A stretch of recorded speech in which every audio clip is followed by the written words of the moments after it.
బాదము పిస్తా నానబెట్టి నైట్ చేసిన శని కొన్ని తాగాం. మీరంటే టీ కాఫీలు తాగుతారు కాబట్టి పర్లేదు, మీరు తాగలేదు కొంతమంది. మీరు కూడా బూడిద కూడా జుమ్ము చాలా మంచిది, మంచిదమ్మా. తర్వాత ఇక్కడ నుంచి వెళ్ళిపోయేటప్పటికి మా ఆవిడ నైట్ జొన్నలో నానబెట్టేసి పొద్దున్న జ్యూస్ లాగా మిక్సీలు వేసి నానబెట్టి మొలకొచ్చిన జొన్నలు నానబెట్టి మిక్సీలు వేసి కొబ్బరి వేసి తాటి బెల్లం వేసి ఒక గ్లాస్ తాగుతాం. ఇది మా బ్రేక్ఫాస్ట్ టిఫిన్ అన్నమాట. మీరు కూడా ట్రై చేయండి, చాలా మంచిది. అంటే ఒకరోజు రాగులు నైట్ నానబెడితే ఏంటంటే బాగా జీవం చైతన్యం వచ్చుద్ది. నిన్న రాగి జావా, ఈరోజు జొన్న జావా. మొత్తాన్ని మిక్సీలో చేస్తారు, పౌడర్ లాగా చేస్తారు. దావే గ్లాసులు తాగటమే, గ్లాస్ తో తాగటమే. ఇది తాగింది బూడిద గుమ్మడి జ్యూస్ తాగాం అనమాట. చాలా హ్యాపీగా ఉంది. రోజేమో పెరుగన్నం, అదే నైట్ ముడి బియ్యంలో పెరుగును ఉల్లిపాయలు కోసి పెట్టేసి మీరు కూడా వారానికి ఒక రోజు ట్రై చేయండి, చాలా మంచిది అనమాట. చాలా మంచిది. నమస్కారాలు నా బంగారు తల్లు, నమస్కారాలు అందరికీ. ఫస్ట్ మేము 2 మాటలు జన్మనిచ్చిన తల్లిదండ్రులు మనస్ఫూర్తిగా మనసు లోపల థ్యాంక్స్ చెప్పండి. ఈ భూమి మీద రావడానికి కారణమైన జన్మించిన తల్లిదండ్రులకి, సిస్టర్ అండ్ బ్రదర్స్కి, స్కూల్లో అక్షరాలు నేర్పిన వాళ్ళకి, గురువులకి,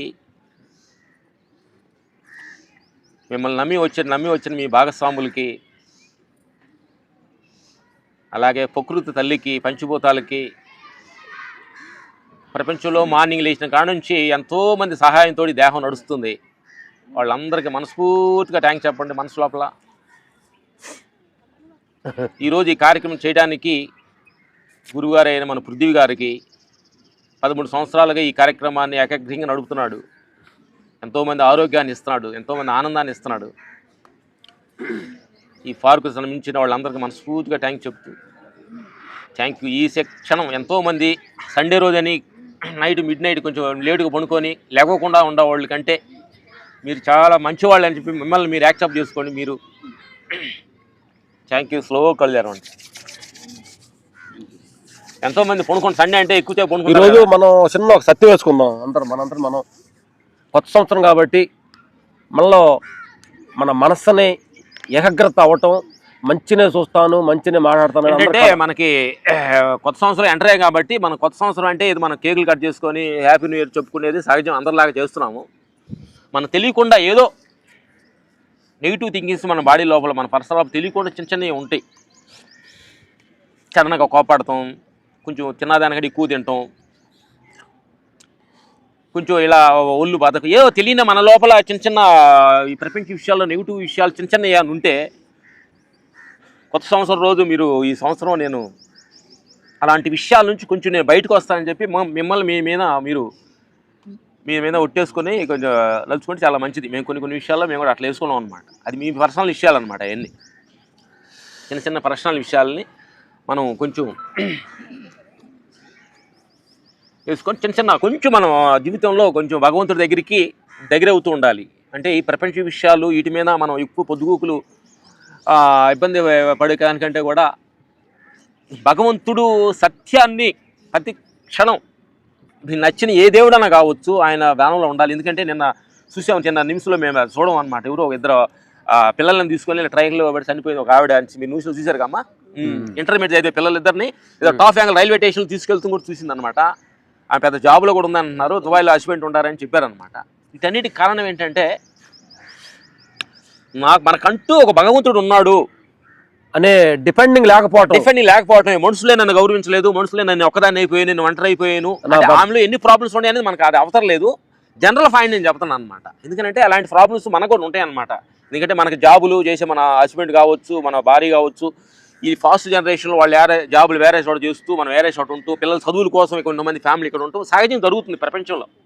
అంటే మన జీవితం ఒకరే అనుకున్నట్టుగా జరగదు కాబట్టి అన్నిటి ఎదుర్కోవాలంటే వీటన్నిటి మీద ఒక శక్తి, ఒక భగవంతుడైన ఒక ఆయన ఉన్నాడు, ఆయన చూస్తున్నాడు మనల్ని.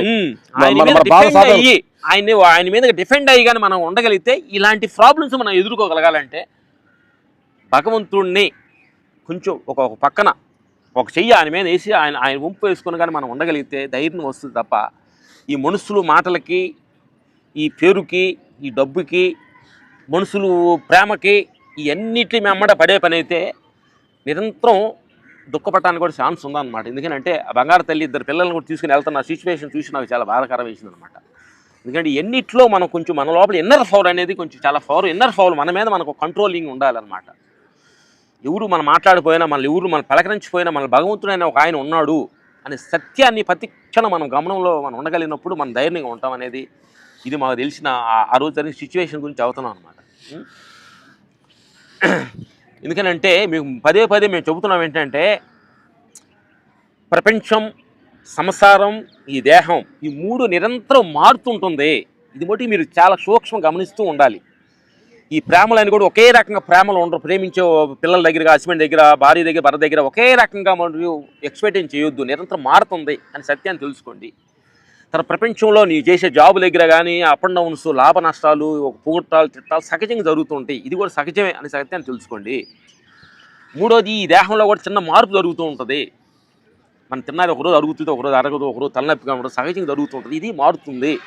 ఈ మూట్లో మారుతుంటాయి అనే సత్యాన్ని మనం తెలుసుకుంటే కొంచెం హ్యాపీగా ఉంటాము. నన్ను ఎందుకు అట్టాను, ఆ రోజు ఎందుకు పొగిడాడు, ఈరోజు ఎందుకు నన్ను తిట్టాడు అనే దాని మీద మనం ఫోకస్ చేస్తే మన దుఃఖానికి కారణం అవడానికి చాలా తగా జరుగుతుంది. కాబట్టి అందుకని నిరంతరం మారుతూ ఉంటుంది ప్రపంచం. ఈ మూడు అనేది మారన్నదే భగవంతుడి స్థితి. పేషెన్సీ, యాక్సెప్టేషను. ఏదైనా ప్రాబ్లం వచ్చింది అనుకోండి, ఆ టైం యాక్సెప్టేషన్ చేయండి. ఏదైనా వచ్చింది అనుకోండి, ఆ టైంలో పేషెన్సీగా ఉండండి.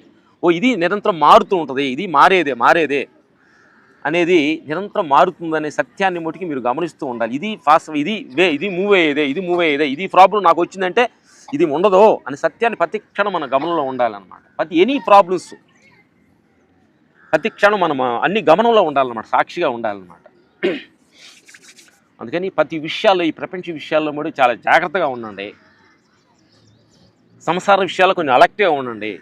ఈ దేహం విషయాల్లో కొంచెం అలర్ట్గా ఉండండి. ఉంటే మీరు చాలా అద్భుతంగా ఉంటారన్నమాట. ఎందుకంటే ప్రతి క్షణం మారుతుంది కాబట్టి చాలా జాగ్రత్తగా ఉండమని చెప్పి మేము పదే దీన్ని ఆర్డర్ చేసి చాలామంది గురువుల దగ్గర మేము తిరిగి ఇది చెప్పడం జరుగుతుంది మీకు. దీన్ని ఏదైనా క్వశ్చన్ అడగండి, ఏదైనా మంచి మాటలు మీరు అడగండి, కొంచెం మాట్లాడుకుందాం. నేను అడగండి సార్, అక్కడ మాటలు నా బంగారాలు అడగండి. కొద్దిగా ఎక్కడ ఉన్నారు? నా బంగారాలు అడగండి. మా బంగారు తల్లు నేను అడగండి, లేదా మీరు అని అడగండి సరదాగా. ఎందుకంటే నాకు తెలుసు ఆల్రెడీ ఒకప్పుడు ఇదంతా శూన్యం నుంచి మొత్తం అసలు ఎందుకు ఏర్పడింది అంటారు, భగవంతుడు ఎందుకు సృష్టించాడు? ఇది చాలా నాకు మన అందరం కూడా బ్రదర్ చాలా మధ్య అద్భుతమైన క్వశ్చన్ అడిగారు. మీరు ఆలోచించిన సమయంలో అసలు ఇంతకుముందు అసలు శూన్యం కదా, భూమి లేదు, గాలి లేదు, భూమి లేదు, సముద్రం లేదు, నీరు లేదు, గాలి లేదు, ఒక శూన్యంగా ఉందనేది మనం పురాణాలు చెబుతున్నాయి కదా. ఇవన్నీ ఎందుకు సృష్టించాడు అనేది డౌట్ వచ్చిందంట బ్రదర్కి. అది మీ అందరికి కూడా చేయడానికి కోసం అంటున్నా. అర్థమైందా? మంచి క్వశ్చన్ అడిగాడంటే, మమ్మల్ని ఇంత పెద్ద క్వశ్చన్ అడిగాడు పండితులు జగన్నాథరావు కాదు మేము. దానిలో నిన్న మా ధ్యానంలో వచ్చిన ఐడియా మా బ్రదర్స్కి ఏంటంటే, ఈ శూన్యం కొన్ని వేల, అంటే మాకు ఈ ధ్యానంలో అనుభవమే, ఇది చదువుంది కాదు, ఇది కరెక్ట్ అనుకోవద్దు మీరు కూడా. కొన్ని వేల సంవత్సరాలు ఈ శూన్యంలోనూ ఉండి ఉండి ఉండి ఉండి చైతన్యంగా ఉండి దానిలో శూన్యంలో నుంచి ఒక చైతన్యంగా ఒక రూపదిద్దింది. ఏది? ఫస్ట్ రాయి, భూమి, గాలిగా. ఎందుకంటే దానికి ఏంటంటే ఈ కదలకుండా ఉండేటప్పుడు ఆనందాన్ని ఎక్స్ప్లోర్ చేయలేకపోతుంది.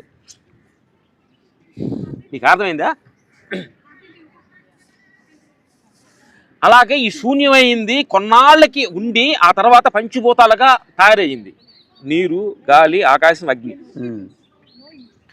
తయారైన తర్వాత ఇవి బాగానే ఉండే, వీటికి ఉపయోగకరంగా చెట్లు, జీవరాశులు ఈ తయారైనవి. కొన్నాళ్ళ తర్వాత, అంటే కొంచెం పరిణామం అయిన తర్వాత, అంటే మాకు వచ్చిన అనుభవం ఇది.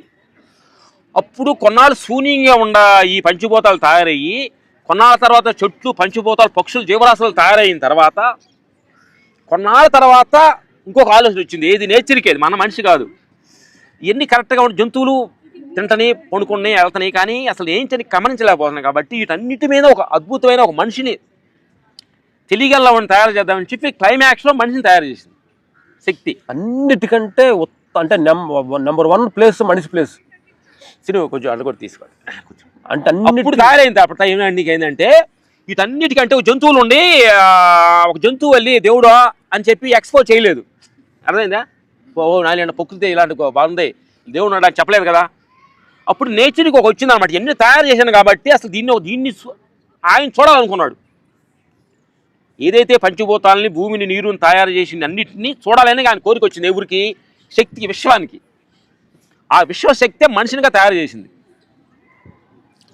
తయారు చేసి మనిషి లోపల ఉండి మేము ధ్యానంలో కూర్చున్నప్పుడు ఏంటో మనిషి లోపల ఏంది ఇదంతా, నేను ఎక్కడికి వెళ్ళినా నేను హిమాలయ కొండలు చూసి ఎందుకు ఆనందపడుతున్నాను?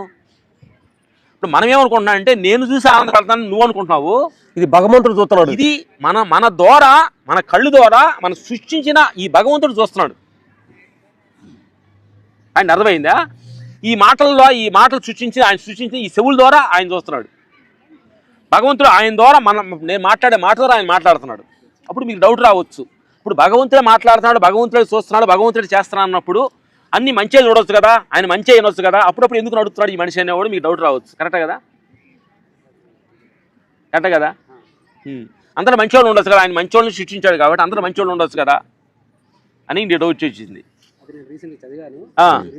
అది తెలుసుగా? గుడ్, సంతోషం. నీకేం తెలుసు అని చెప్పు. మాకు తెలియదు అండి, చెప్పు. ఎలా అనిపించింది? ప్రతి మనిషిలోనూ పరమాత్మ ఉంటాడు, అది మనకు అందరికీ తెలుసు. కాకపోతే పరమాత్మనే మనిషిని అంత చేయించదు, మన బుద్ధి చేస్తుందని చెప్పేసి బుద్ధి. అప్పుడు ఏం చేశాడంటే భగవంతుడు ఏమనుకున్నాడంటే, ఓహో వీడు తెలివిగలవాడు మనిషి అనేవాడు, అతన్ని మన చేతులు పెట్టుకోవడం ఎందుకు, ఫుల్ రైట్స్ మనకి ఇచ్చేసాడు. అంటే మన మీద నమ్మి ఒక మనుషులుగా వీడి తెలివితేటలు, బుర్ర, కళ్ళు ఇవన్నీ పెట్టాం కదా, జంతువులు లైట్కి వెళ్ళేవు కదా, 6వ తెలివి అంటారు కదా మనం, 6 వాళ్ళ తెలివి మనకి ఇచ్చాం కాబట్టి ఇది మన మనిషికి హ్యాండ్ ఓవర్ చేసేసాడు.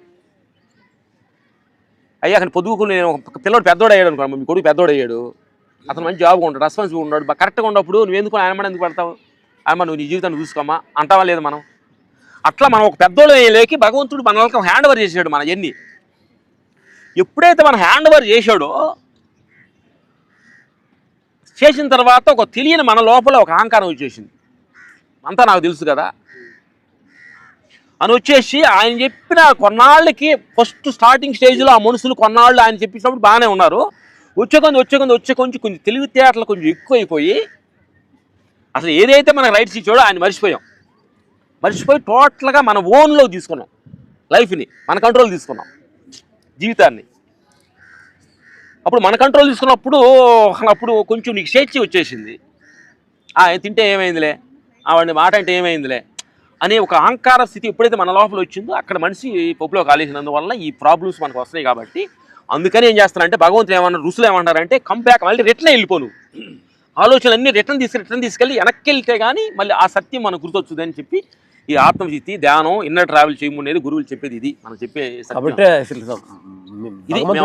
మీరే రియల్గా వీళ్ళు తలుచుకుంటే. అందుకని లోపలికి వెళ్ళే కొంది మనకి ఇలా జరుగుతుంది. కాబట్టి ఇది నేచర్ సృష్టించిన వాడికి నేచర్ తప్పు కాదు, అన్నీ నీ చేతి హ్యాండ్ ఓవర్ చేశాడు. కాబట్టి నువ్వు మంచి రైట్, చెడ్డ మంచిది అనేది నీ పక్కన బ్యాండీ షాప్ ఉంటుంది, అర్థమైనా మంచి మంచి మంచి ఆర్గానిక్ ఫుడ్ ఉంటుంది. నువ్వు బ్యాండీ షాప్లోకి వెళ్తావా, ఆర్గానిక్ ఫుడ్ తిని ఆరోగ్యం ఉంటావని యువర్ చాయిస్. అర్థమైంది? కరెక్టా బంగారు తల్లి? కరెక్టే కదా?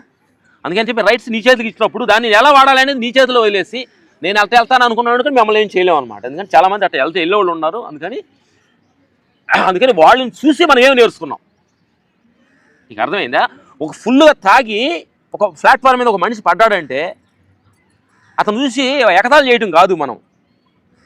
అంటే ఒక బాగా ఆరోగ్యంగా కాళ్ళు చేతులు మంచిగా ఉన్న మనిషి, అందరు నడుస్తూ ఉన్నాం, ఒక ఆ మనిషి ఎందుకు పడ్డాడు ఇక్కడ, ప్లాట్ఫామ్ ఎందుకు పడిపోయి ఉన్నాడు అంటే అతనిలోకి ఏం వెళ్ళింది, నాలోకి ఏం వెళ్ళలేదు. ఓహో నేను కూడా ఆల్కహాల్ తీసుకుంటే ప్లాట్ఫామ్ మీద అలా పడిపోతాను కావాలా, అది నేను చేయకూడదని ఆ మనిషిని చూసి ఇమ్మీడియట్గా మనం నేర్చుకోవడం కోసం అతను నేర్పి పెట్టాడు. అర్థమైందా? బాగా మాట్లాడుతూ ఉన్నాం, నోటింట ఫాన్ బారకి వేసుకొని తుప్పు బస్సులు వెళ్తాడు, తుప్పు అని తుప్పినప్పుడు ఇది వెనకోళ్ళు ఊయింగ్ వెనకోళ్ళ మీద చూస్తున్న ముఖం మీద పడుతుంది లేదా, ఇప్పుడు ముఖం చూసుకొని బాధపడుతున్నాను లేదా. ఓహో నేను పాన్ బారకి వేసుకొని అతను ఏసీ ఊసెడితే నా మీద పడితే నేనెంత బాధపడ్డాను కాబట్టి ఇప్పుడు నేను పాన్ బారకి వేసుకొని పూస్తే పక్కవాడు బాధపడుతున్నారు దానికోసం. అలా తెలియని వాళ్ళు చాలా మంది ఉన్నారు. అందుకనే అంటుంది నేను అనేది. ఎందుకంటే నేర్చుకోవడం నేర్చుకోవడం కోసమే. అప్పుడు పాను బాధ వేసుకున్న అతను మన గురువుగా భావించాలి. ముందు దాగి ప్లాట్ఫామ్ మీద పడిపోయిన అతన్ని మన గురువుగా భావించాలి. మనకి పొద్దుగులు కరెక్టా కదా? మన స్కూల్లో చెప్పి గురువుగా చాలా మంది గురువులు ఉన్నారు. అర్థమైంది బంగారు తల్లి. మనము ఒక పిల్ల మనము ఒక పిల్లోడికి మన పిల్లని ఒక పిల్లోడికి ఇవ్వాలంటే వికలాంగుడికి మనం ఇస్తామా? ఇవ్వం కదా. ఇలా నడుపుతూ పడిపోయేవాడికి మనం ఇవ్వం కదా. మంచిగా ఉండాలని కోరుకుంటాం కదా. అట్లా మనము బాగా అన్ని సృష్టించిన ఈ మనిషి ఒక డ్రింక్ అని ఒక గ్లాసు ముందు దాగి వికలాంగుడిలాగా నేను తయారయ్యానంటే అది తప్పు ఎవరిది? మంచి కళ్ళు ఇచ్చి చూడమంటానికి మాట్లాడితే నడవమునిచ్చినప్పుడు నేను ముందు దాగి వికలాంగుడిలా అలా నడుస్తున్నాను అనుకోండి, అది ఎవరు తప్పు? అది భగవంతుడు తప్ప? మరి ఆయన ఏంటంటే అన్ని నీ చేతుల్లో పెట్టాడు, లైఫ్ నీ చేతుల్లో పెట్టాడు. అందుకని ఈ ప్రపంచంలో అన్నీ ఉంటాయమ్మా. వాటిలో నువ్వు ఉండబాక. కృష్ణ పాటుకు మార్నింగ్ ఉన్నాడు మీరు మార్నింగ్ ఉండండి. ఎందుకనంటే ఈ ప్రపంచం మనకు ఒక పెద్దవాళ్ళ శిక్ష. మీరు మహాభారతం, రామాయణమో, బైబిలో, పురాణం చదివే మీకు టైం లేకపోవచ్చాము, సమయం లేదు దగ్గర మన జీవిత పోరాటంలో. కానీ మీ చుట్టూరు ఉన్న మనుషులు చాలా నేర్చుకోవచ్చు వాళ్ళ దగ్గర. మీ అత్త దగ్గర, మీ మామ దగ్గర, మీ భార్య దగ్గర, మీ భర్త దగ్గర, మీ పిల్లల దగ్గర, సమాజంలో మీ ఇంట్లోకి వచ్చిన పని ఆవిడ దగ్గర, మన డ్రైవర్ దగ్గర, ప్రతి క్షణం మనం అంటే నేర్చుకునే శక్తి మనకు ఉండాలి. నేర్చుకునే పేషెన్స్ మన దగ్గర ఉంటే. అర్థమైందా? ఒక పని మనిషి పొద్దున్నే వాళ్ళ పిల్లోడికి అన్నం వండి పెట్టి వాళ్ళ ఫ్యామిలీని చూసుకొని వచ్చి మన దగ్గర వచ్చి మళ్ళీ అన్నీ చేస్తుందంటే అంటే నాకంటే గొప్పదా కాదా? అంటే నేను ఇప్పుడు ఆ పని మనిషి వచ్చి లేచిన తర్వాత నేను లేచానంటే గొప్ప వాళ్ళు ఎంతమంది ఉండాలని నేను పాయింట్ చెబుతున్నా. అంటే మనం ప్రతిదానికి నేనే గొప్ప అని మనం అహంకారం పడుతున్నాం. ఒక మనిషి ఇప్పుడు డ్రైనేజీలో మోటార్ ప్రాబ్లం వచ్చినప్పుడు, ఇంతకుముందు మేము కొత్తగా వచ్చినప్పుడు డ్రైనేజీ బాగా లాక్ అయినప్పుడు ఒక మున్సిపాలిటీ సోదరుడు డ్రైనేజీలోకి లోపల దిగేవాడు. ఇప్పుడంటే మిషన్లు వచ్చి కొడుతున్నాయి. కానీ అప్పుడు మేము కొత్తలో వచ్చినప్పుడు మీకు గుర్తుందో లేదో, మనం మాత్రాలన్నీ లాక్ అయిన దాన్ని ఒక డ్రైనేజీలో ఒక మనిషి దిగి ఆ లాక్ ఓపెన్ చేయడానికి పైకి వచ్చాడంటే ఎంత గొప్ప మనిషి, అతను ఉన్నాడా లేదు అతనిలో? అంటే ఆ వాసనని ఇంతమంది ఒక డ్రైనేజ్ లాక్ అయ్యి అందరూ ఎక్స్పెండ్ అయితే మన అందరం పోకుండా ఒక్క మనిషి లోపల దిగి ఆ డ్రైనేజ్ క్లీన్ చేశాడంటే ఇంతకంటే భగవంతుడు ఎవరు ఉంటారు?